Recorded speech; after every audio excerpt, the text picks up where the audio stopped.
Hello friends. आज का जो हमारा टॉपिक है वो है approaches and study designs in quantitative research.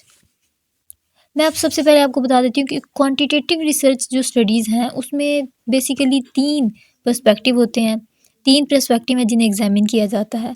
उसमें सबसे पहला आ जाता है the number of contacts with the study population. इसे ज़रा ध्यान से सुनिएगा, ये तीन पर्सपेक्टिव हैं, इनकी फिर आगे हम लोग टाइप्स को निकालेंगे। सबसे पहला है the number of contacts with the study population, second है the reference period of study और थर्ड है द नेचर ऑफ इन्वेस्टिगेशन। अब ये तीन पर्सपेक्टिव हो गए। सबसे पहला पर्सपेक्टिव है study design based on number of contacts. Number of contacts को देखेंगे, इसमें बेसिकली तीन ग्रुप्स हैं इसके। उसमें सबसे पहला है cross sectional studies, before and after studies and longitudinal studies. The cross sectional study design जो है वो बेसिकली इसे वन शॉट या स्टेटस स्टडीज़ भी कहा जाता है। ये मोस्टली सोशल साइंसेज में यूज़ किया जाता है। मैं सिंपली आपको बताती हूँ कि जो स्टडी डिज़ाइंस है इसमें सबसे पहले आप ऑब्जर्व करते हैं, फिर सिलेक्ट करते हैं एक सैम्पल को और फिर डाटा कलेक्शन करते हैं। यानी आप सबसे पहले डिसाइड करते हैं कि आपने क्या फाइंड आउट करना है, फिर आप स्टडी पॉपुलेशन को आइडेंटिफाई करते हैं, फिर आप सैम्पल को सिलेक्ट करते हैं और फिर आप रिक्वायर्ड जो इन्फॉर्मेशन है उसे कलेक्ट करते हैं। अब सेकंड जो इसका ग्रुप है वो है the before and after studies. नाम से ही ज़ाहिर है बिफोर एंड आफ्टर स्टडीज़।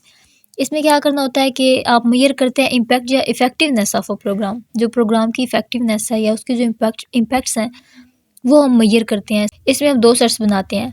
यानी आपने सबसे पहले वाला ग्रुप है उसको ट्रीटमेंट देना है, फिर उसके बाद दूसरे वाले को देना है, फिर जो दोनों रिजल्ट्स होंगे उनको आपने मेजर करना है या एग्जामिन करना है।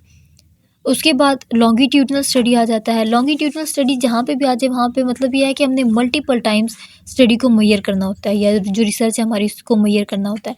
लॉन्गिट्यूडनल स्टडी में क्या होता है कि जो स्टडी पॉपुलेशन है is visited a number of times at regular intervals. यानी रेगुलर इंटरवल्स यानी पहले हमने एक एक दफ़ा हमने रिसर्च कर ली है, उसके बाद हमने काफ़ी अर्से बाद लॉन्ग पीरियड के बाद दोबारा से वही करना है। यानी इसमें साल भी हो सकता है, माह भी हो सकते हैं, मतलब काफ़ी टाइम बाद हमने दोबारा से रिसर्च करनी है और फिर उसको एग्जामिन करना है।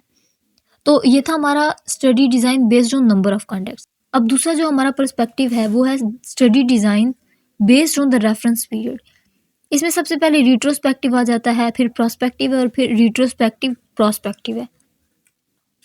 सबसे पहले बात कर लेते हैं रिट्रोस्पेक्टिव स्टडी डिज़ाइन की। रिट्रोस्पेक्टिव स्टडी डिज़ाइन में यानी एक फिनोमेना, सिचुएशन या प्रॉब्लम को हम लोग इन्वेस्टिगेट करते हैं जो पास्ट में हो चुका है। यानी जो पास्ट में ऑलरेडी हो चुका है हम उसे इन्वेस्टिगेट करते हैं सिंपली।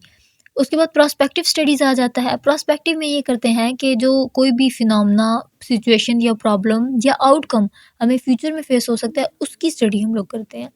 रिट्रोस्पेक्टिव में पास्ट की करते थे, इसमें हम लोगों ने फ्यूचर की करनी है। उसके बाद रिट्रोस्पेक्टिव प्रोस्पेक्टिव आ जाता है। इसमें क्या किया जाता है कि पास्ट के जो ट्रेंड्स हैं या फिनोमेना है उसके ऊपर फोकस करना होता है और उन्हें फिर स्टडी करना होता है फ्यूचर में।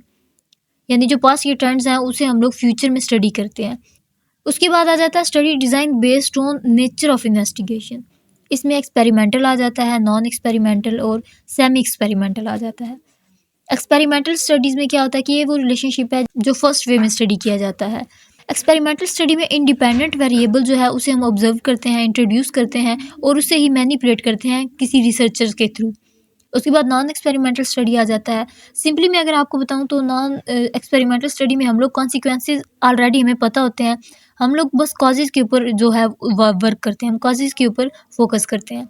उसके बाद सेमी एक्सपेरिमेंटल स्टडी आ जाता है। इसमें दोनों चीज़ें आ जाती हैं, यानी सेमी एक्सपेरिमेंटल स्टडी या क्वासी एक्सपेरिमेंटल स्टडी में हम लोग क्या करते हैं, दोनों की जो प्रॉपर्टीज़ हैं यानी एक्सपेरिमेंटल और नॉन एक्सपेरिमेंटल उनको हम स्टडी करते हैं। तो ये था हमारा आज का लेक्चर। आई होप आपको इसकी समझ आई होगी। अगर वीडियो पसंद आई हो तो इसे लाइक और सब्सक्राइब ज़रूर कीजिएगा। अगली वीडियो तक के लिए अल्लाह हाफिज़।